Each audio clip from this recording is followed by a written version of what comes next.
안녕하세요, 여러분. 즐거운 주말입니다. 자, 어제는 미국과 유럽 증시가 대부분 상승으로 마무리가 되었습니다. 다우를 제외한 유럽의 모든 증시는 상승으로 마무리가 되었고, 나스닥 역시 상승으로 마무리가 되었습니다. 자, 거기다가 한국의 확진자 수가 눈에 띄게 줄어든 모습을 보이고 있죠. 어제까지만 해도 확진자가 160명을 돌파했는데 오늘은 그의 절반 수준인 77명의 확진자밖에 발생되지 않았습니다. 그래서 다음 주 우리 증시가 반등이 나올 확률이 지금 현재 상당히 높아진 모습을 보이고 있습니다. 물론 좋은 뉴스밖에 없는 게 아니라 나쁜 뉴스도 있죠. 중화권에서는 테슬라 전기 자동차를 5만 대를 리콜한다, 이런 뉴스가 나오면서 다음 주 아침부터서 배터리 관련주와 그리고 전기차 관련주는 하락으로 출발할 가능성이 상당히 높아졌죠.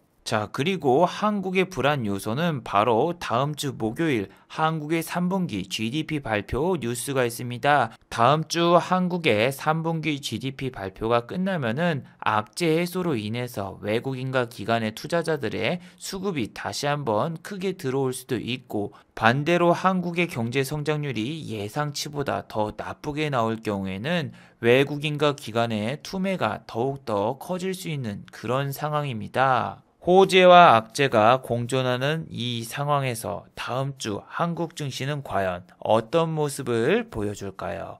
오늘 이 시간에 한번 알아보도록 하죠. 자, 그럼 먼저 해외 시황과 국내 시황 그리고 이번 주 특징주를 한번 살펴보도록 하겠습니다. 자, 그럼 먼저 해외 시황입니다. 자, 먼저 다우지수입니다. 다우는 어제 0.10% 하락으로 마감이 되었습니다. 장 초반에는 상승으로 출발했고 장 중후반까지는 혼조세를 보이다가 장 막판에 하락폭을 축소하면서 마이너스 0.10%로 마감이 되었습니다. 반면 나스닥 같은 경우에는 어제 플러스 0.37% 상승으로 마감되면서 다우와 나스닥이 디커플링 현상이 나왔는데, 저는 여러분 인텔의 실적이 발표가 된 이후에 인텔이 시간 외 단일가에서 마이너스 10% 빠져 있는 걸 보고 당연히 나스닥은 마이너스로 마감이 되고 다우 같은 경우에는 상승하지 않을까 이렇게 생각하고 있었거든요. 하지만 결과는 정반대의 모습이 나왔습니다. 자, 인텔은 기술주라서 나스닥에 상장이 되어 있습니다. 인텔의 주가가 마이너스 10.58% 하락으로 마감되었습니다. 인텔이 이렇게 실적이 부진했던 이유는 뭘까요? 자, 여기 보시면은 인텔의 3분기 실적은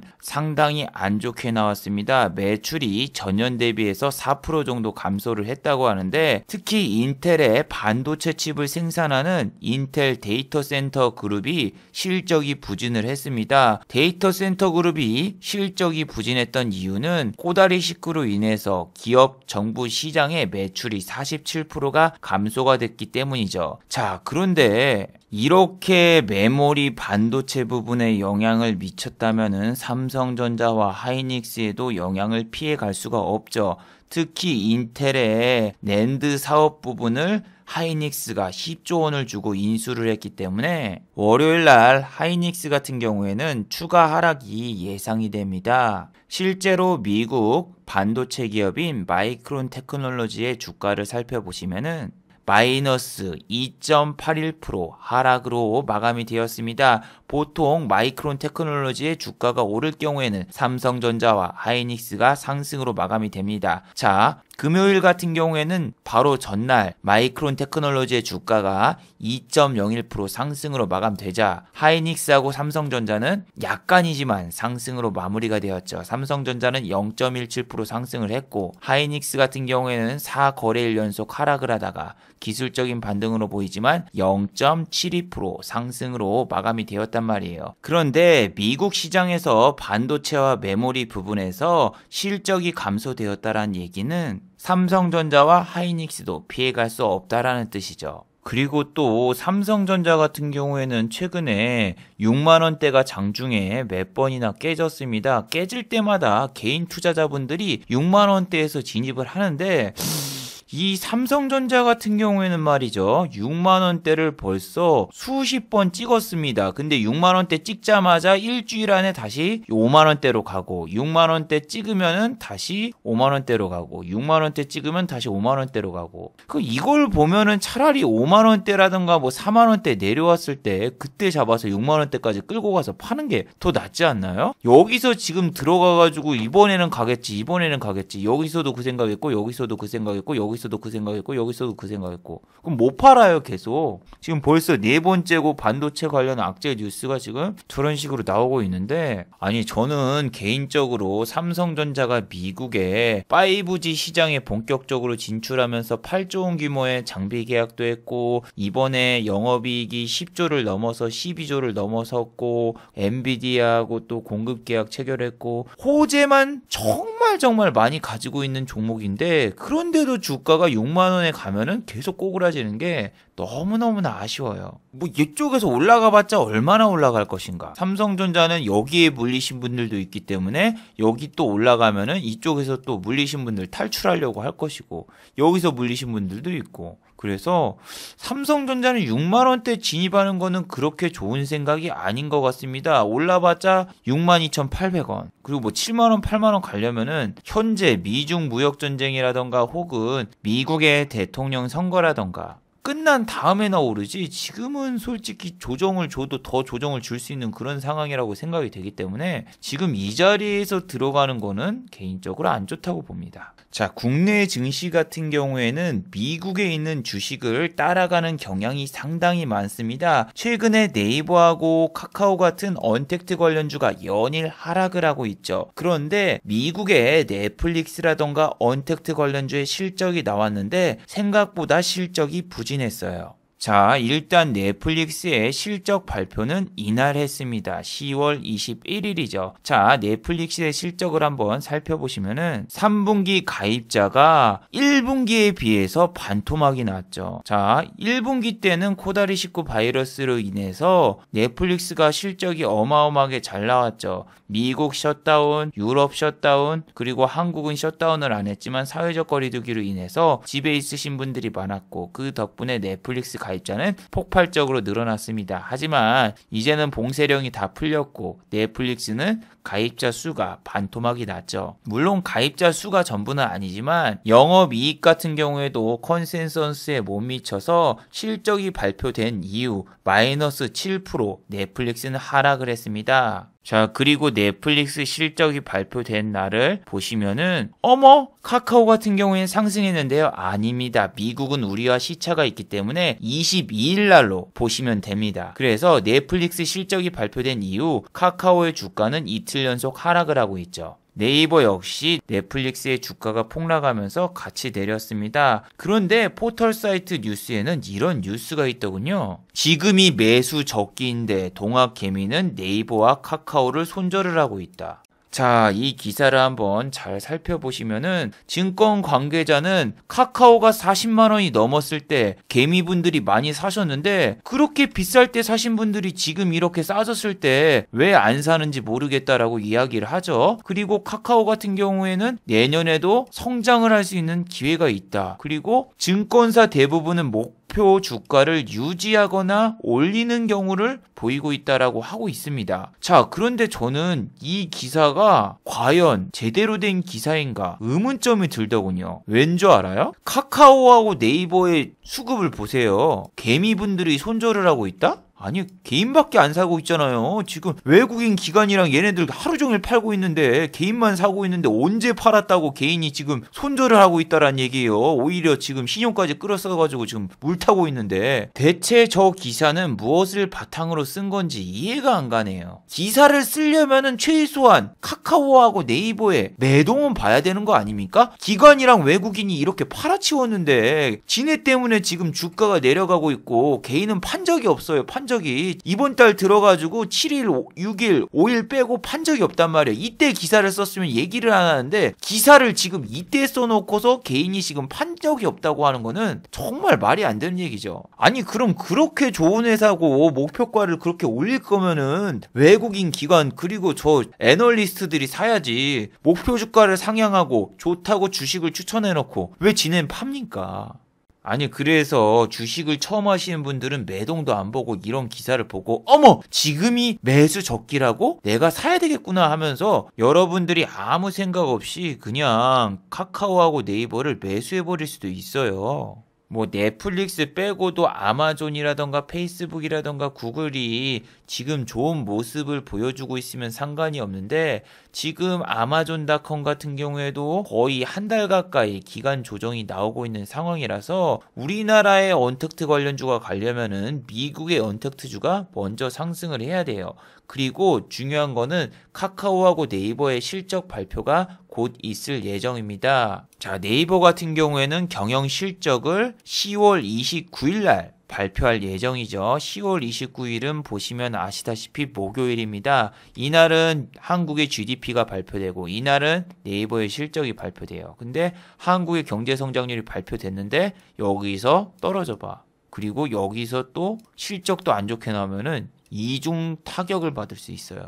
그리고 중요한 거는 10월 말에 미국의 경제 성장률도 같이 발표됩니다.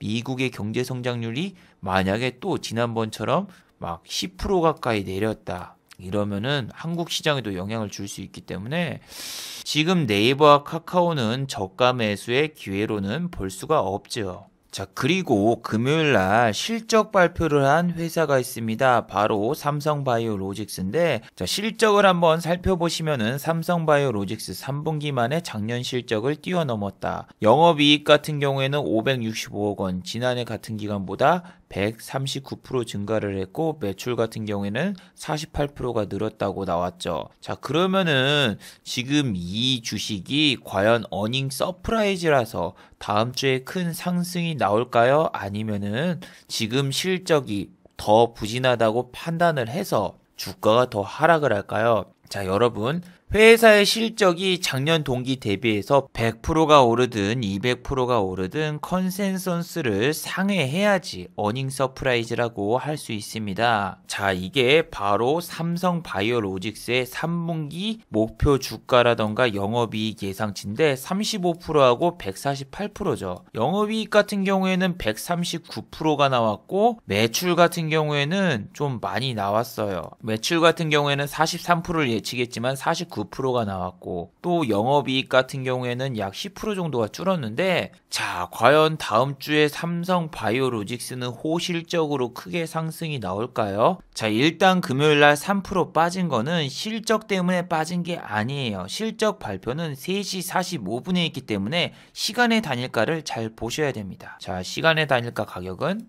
보합입니다. 아까 말씀드렸다시피 영업이익 같은 경우에는 컨센서스 하회, 하지만 매출은 컨센서스 상회라서 지금은 좀 아리까리한 상황이죠. 이게 지금 실적이 좋다고 예측이 됐으면 외국인과 기관이 앞에 먼저 샀을 거예요. 그런데 지금은 그런 모습이 보이고 있지 않아서 삼성바이오로직스는 만약에 다음 주 갭이 약간 뜬다면은 지난주 LG 디스플레이처럼 오히려 종가는 보합 내지 약간 하락으로 끝나지 않을까 이런 생각을 해봅니다. 이게 80만원까지 찍었던 주식이 그냥 쉴 새 없이 계속 빠지고 있는데 실적 발표 이후에 반등이 나오느냐 마느냐 정말 중요한 자리에서 실적이 썩 좋다고는 말할 수 없기 때문에 투심을 불어일으키기는 상당히 힘들어 보입니다. 빠지더라도 기술적인 반등이 약간 나올 수 있는데 그 반등에 여러분들이 따라 들어가지 않는 것을 정말 추천해 드립니다. 자, 그리고 지난주 같은 경우에는 이낙연 씨 테마주 휴림 로봇이 상한가를 갔습니다. 자, 제가 지난주 영상에서도 말씀드렸지만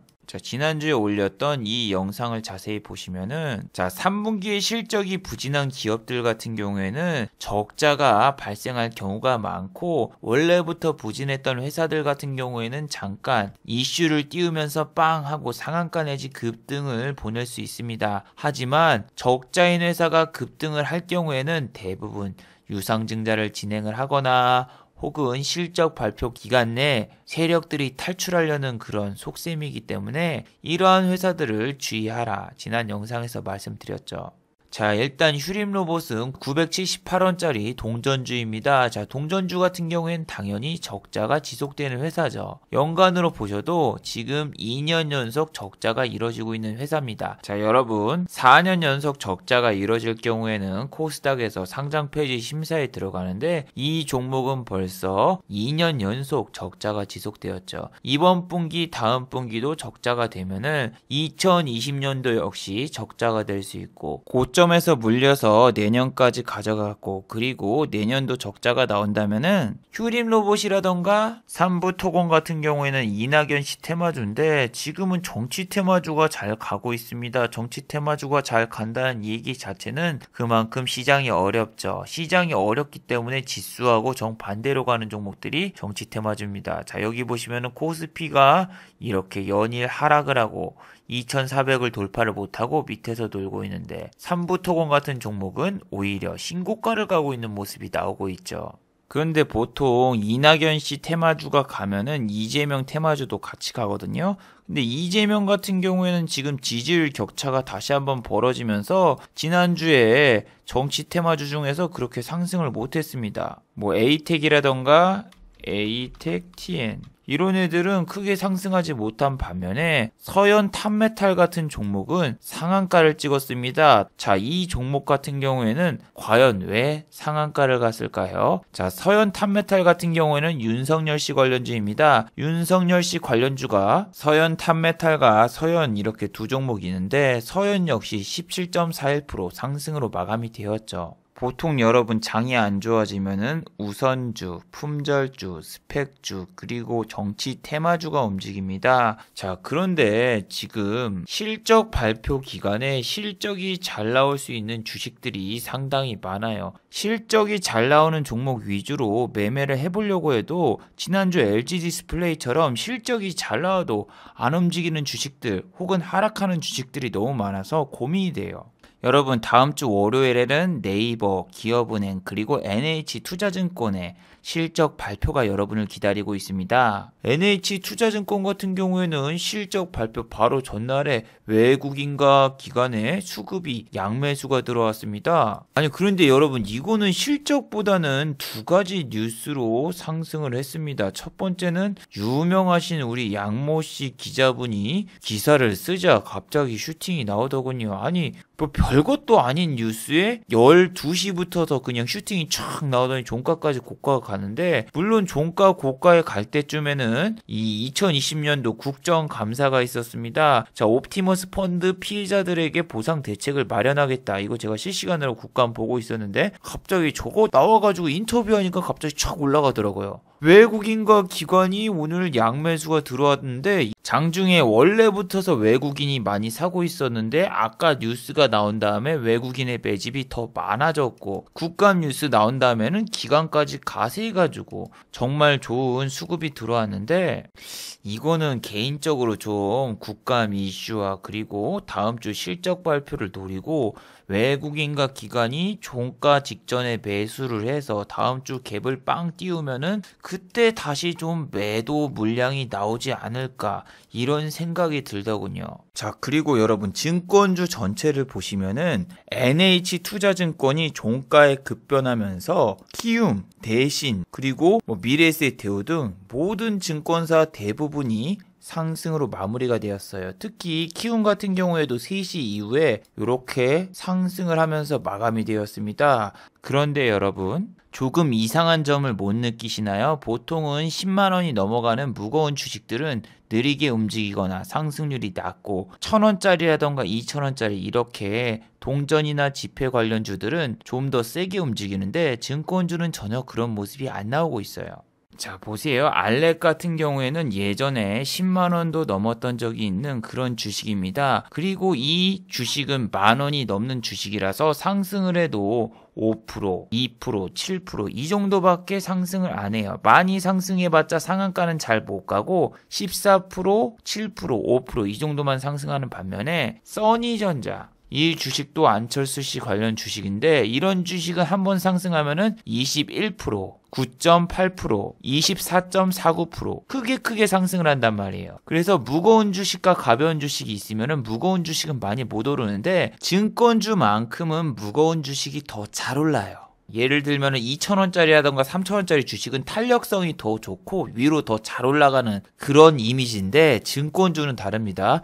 유한타증권 같은 경우에는 2,000원짜리인데도 불구하고 이거밖에 안 올라가고 미래에셋 대우 같은 경우에도 키움이라던가 다른 증권사에 비해서 너무 상승률이 낮아요. 그리고 거래량도 너무 적어가지고 이런 미래에셋 대우 같은 주식들은 진짜 속이 타요. 속이 타. 증권주, 은행주는 여러분 생각보다 재미가 없어요. 거래 대금이 사상 최대, 동학 개미운동이다 뭐다 하면서 실적이 사상 최고로 나올 거라고 해도 생각보다 증권주가 실적 발표 기간에 안 움직여요. 그리고 삼성증권 같은 경우에는 다른 증권사보다 거래량이 좀 많고 그리고 상승이 계속 나오고 있는데 메이저급 증권사가 아닌 데는 좀 걸러야 됩니다. 왜냐하면은 메이저급 증권사가 아니면은 거래량이 너무 없어서 팔지를 못해요. 팔지를 못하고 호가창을 보셔도 거래가 없어요. 자, 여기가 26분, 그리고 여기가 30분, 그리고 36분. 보시면은 10분 동안 거래가 1000주도 안 됩니다. 이 뜻은 10분 동안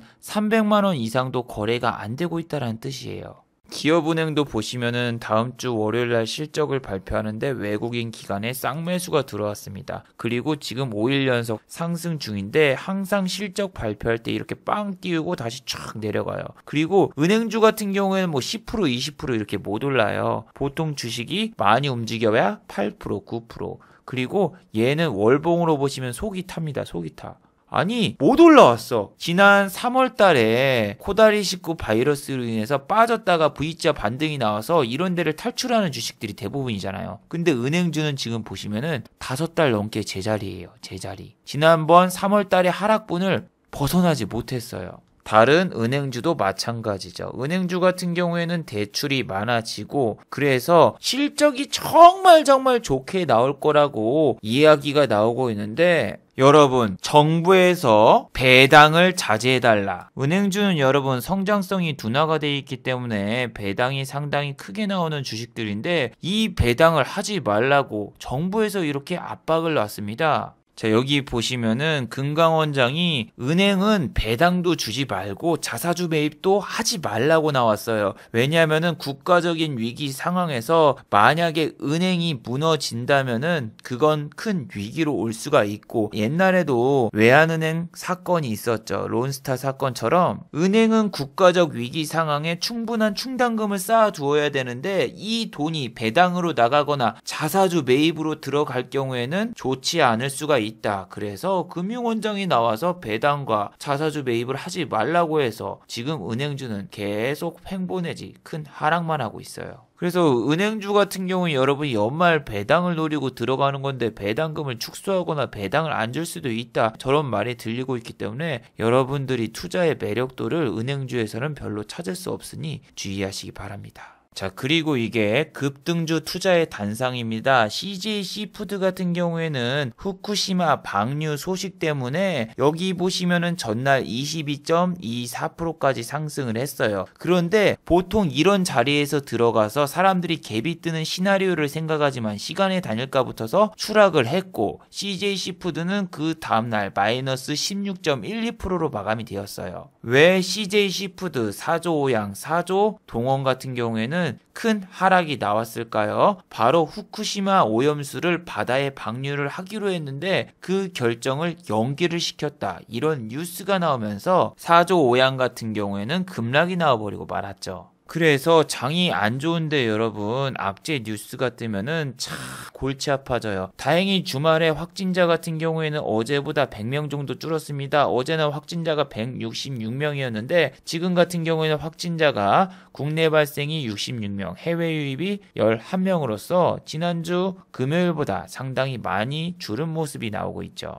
그런데 확진자가 감소가 되면은 마스크라던가 진단키트 관련주 같은 경우에는 또 추가적인 하락이 나올 수 있죠. 모나리자라던가 이런 애들도 마스크를 이제 해외에 수출이 가능해졌다, 이런 뉴스가 나오면서 지난번에 15.75%까지 상승을 했으나 그 다음날 다시 추가적인 하락이 나왔고, 다음 주 다시 여기까지 빠질 수 있는 가능성이 지금 현재로서는 가장 높아요. 그리고 지난주에 제가 약간 매매를 했었고, 제가 보고 있던 종목 중에서 나라 M&D가 있었습니다. 자, 지난주 금요일날 올린 영상을 보시면은 나라 M&D를 들어가서 0.05%밖에 먹지 못했어요. 그런데 참 화가 나는 게 얘가 1,100원대에서 왔다 갔다 하고 있길래 여기만 살짝 들어가서 나왔는데, 갑자기 테슬라에서 LG화학 배터리 공급 확대라는 뉴스가 나왔습니다. 그리고 이 종목은 12,000원을 돌파하면서 장중에 19.81%까지 상승을 했었죠. 그런데 만약에 지난주 고점에서 물리신 분들은 이번 주 주말에 잠을 잘 못 주무실 것 같습니다. 왜냐하면은 테슬라에서 중화권에 자동차를 판매를 했는데 대규모의 리콜 사태가 벌어졌다라는 뉴스죠. 자, 5만 대를 모델을 리콜을 한다.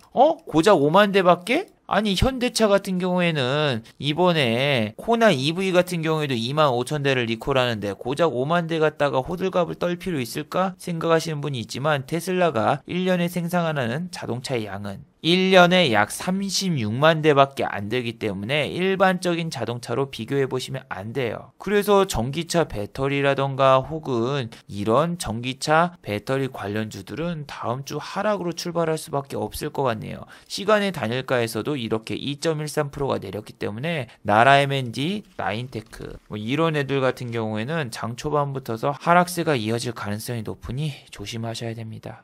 그리고 영상이 너무 길어져서 어제 중간에 잘린 부분이 있는데, 어제 제 생방송에 들어오신 분들은 다들 알고 계실 거예요. 제가 NH투자증권에는 약 투자금이 1억 원 가까이가 들어가 있고, 유안타증권 계좌에는 투자금이 약 300만 원 정도 들어가 있습니다. 자, 어제 같은 경우에는 인지디스플레이라는 종목과 코스닥 레버리지를 이용해서 약 200만 원 가까운 수익이 났습니다. 그런데 여기서 여러분, 한 가지 반전이 있어요. 바로 200만 원을 벌고 200만 원을 추가 손절을 했다라는 얘기입니다. 이게 무슨 이야기냐면은, 여러분, 제가 목요일날 정말 큰 실수 그리고 정말 큰 손실을 입게 됩니다. 자, 제가 여러분 주식을 너무 열심히 해서 스트레스를 받아서 그런지 몰라도 밤에 잠을 못 자요. 그냥 못 자는 게 아니라 눕잖아요? 그러면 코가 막혀요. 그리고 숨이 안 쉬어집니다. 이게 뭐 콧물이라던가 재채기, 기침, 감기가 아니라 그냥 코가 막혀가지고 잠을 2시간 이상 자지를 못해요. 그래서 저는 이게 환기에 문제가 있거나 침구류가 지저분해서 이런 건 줄 알고 침구류도 새로 샀고, 전기장판도 무려 8만 원짜리를 샀고, 또 거기다가 가습기까지 사면서 청결 유지에 상당히 신경을 많이 썼거든요. 그런데도 밤에 잠을 못 자요. 그리고 영상을 최근에 제가 올렸을 때 사람들이 코감기 걸렸냐고, 코가 맹맹하다고 하셨잖아요. 이게 누운 게 아니라 앉아 있어도 코가 막혀가지고 숨을 잘 못 쉬어가지고 너무너무나 답답해서 제가 목요일날 병원을 갔습니다. 근데 병원을 가면서 가만히 그냥 갔으면 되는데 주식을 사놓고 그 다음에 병원을 갔어요. 근데 말이죠, 저 같은 경우에는 유안타 증권 계좌로는 매일 10만원에서 20만원씩 수익을 거두면서 약 200만원 정도 수익이 생겼어요. 그래서 이번 달 뭐 그래도 수익은 그렇게 크게 안 났지만 연승이 이어져서 기분이 좋았습니다. 그리고 제가 이 유안타 증권의 계좌로 레버리지나 인버스를 매매하려고 했는데, 아니 무슨 레버리지하고 인버스가 이제부터서는 정부에서 ETF 교육을 받아야지 사용할 수 있게 해놨습니다. 물론 ETF 교육 자체도 유료라서 이제는 인버스나 레버리지를 매매하는데 상당히 제약이 많이 걸렸습니다. 자, 목요일날 코스피는 어떤 모습을 보여주었죠? 종가는 마이너스 0.67%로 끝났죠. 그런데 전날 다우하고 나스닥은 목요일날 상승하는 모습을 보여줬고, 야간 선물도 양호하길래 저 같은 경우에는 인버스를 매수하러 들어왔다가 한 종목을 매수를 해버렸어요. 자, 저는 현재 반도체 관련주를 유심히 보고 있다. 왜 유심히 보고 있냐면은 삼성전자의 호재 뉴스도 많았고 하이닉스 같은 경우에는 악재 뉴스가 있지만 반도체 같은 경우에는 지금 몇 달째 조정을 주고 있냐고요. 7월 달부터서 지금 10월 달까지면 3개월 동안 조정을 줬으니까 반도체 관련주 중에서 하나만 실적이 좋게 나오면은 반도체 섹터가 전체로 이렇게 V자 반등이 나올 수 있기 때문에 이번 실적 기간 동안 반도체 관련주의 실적을 잘 보고 매매를 할 것이다. 여러분에게 이렇게 말씀을 드렸습니다. 그런데 지금 반도체 관련주의 주가는 아직도 안 좋아요. 그런데 제가 여러분들에게 반도체 관련주를 매수한다고 해놓고서 매수를 안 하면 그건 웃기는 거잖아요. 그래서 기술주를 매수를 해서 실적으로 수익을 내는 그런 멋진 시나리오를 보여드리고 싶어서 반도체 관련주를 목요일날 매수를 했어요.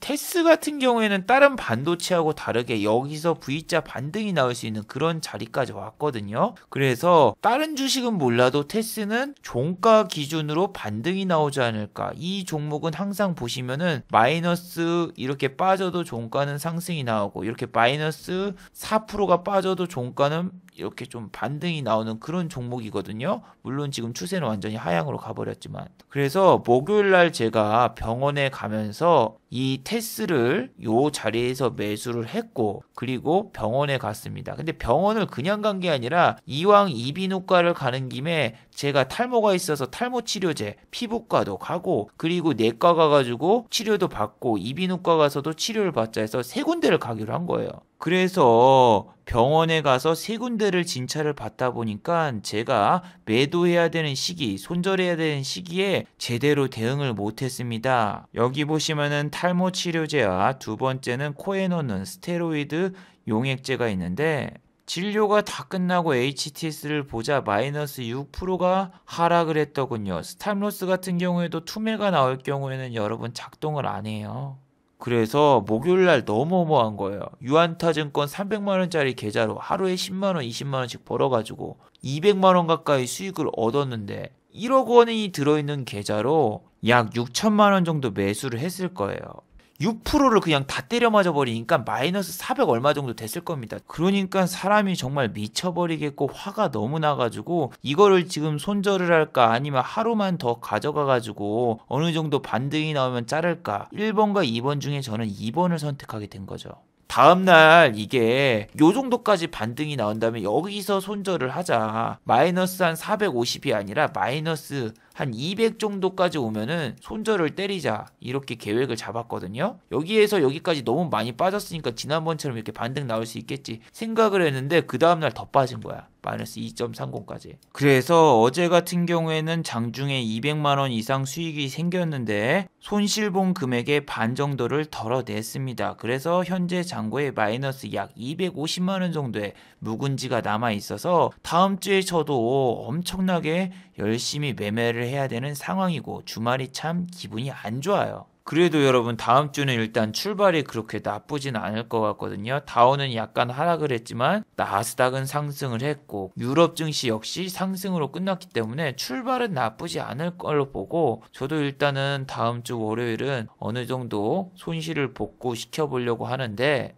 일단 아까 말씀드린 증권주는 아침에 꼬시고 던지나 잘 한번 살펴보시고 장, 중, 후반에도 상승세가 이어진다면은 공략을 해볼 수도 있다라고 생각을 합니다. 하지만 저는 수급이 너무 오버적으로 많이 들어온 게 더 불안하고 10월 달에 막 손실이 크거나 혹은 마이너스이신 분들은 차분하게 가세요. 저도 물론 차분하게 안 갈 수도 있지만 저 같은 경우에는 그래도 10월 장 초반부터서 500만원, 600만원 수익을 챙겨놨기 때문에 다음 주에 250만원을 손절을 해도 플러스 350만원으로 끝나게 돼요. 그래서 약간의 마음의 여유가 있고 또 저 같은 경우에는 이날 과연 우리 증시가 추가 상승이 나올까 하락이 나올까 상당히 궁금하거든요. 그래서 다음 주 목요일 10월 27일은 여러분이 정말 조심하세요. 그리고 10월 말에는 미국의 3분기 경제 지표도 같이 발표가 되기 때문에 다음 주는 좀 보수적인 관점에서 매매를 하고 현금 비중도 어느 정도 실어 두셔야 됩니다.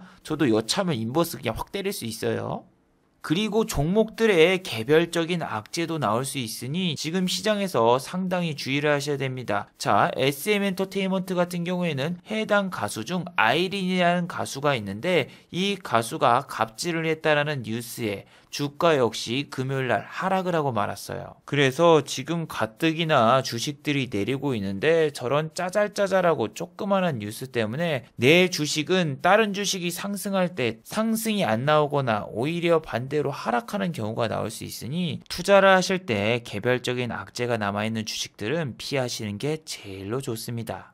자, 마지막으로 한번 정리해 보도록 하죠. 1번 전기차주는 다음 주 조심하는 게 좋습니다. 지난주 LG화학이 테슬라의 공급량을 늘린다라는 호재 뉴스가 나왔는데 주말에 다시 악재 뉴스가 나왔죠. 중화권에서 테슬라 자동차 5만 대 리콜이라는 악재가 터졌습니다. 자, 테슬라는 1년에 생산되는 자동차 판매량이 36만 대로 5만 대 리콜이 된다면은 이건 정말 큰 타격으로 볼 수 있으니 전기차 관련주들은 다음 주 상당히 주의하시기 바랍니다. 자, 두 번째, 은행주들은 배당이 축소되거나 자사주 매입이 없을 수 있습니다.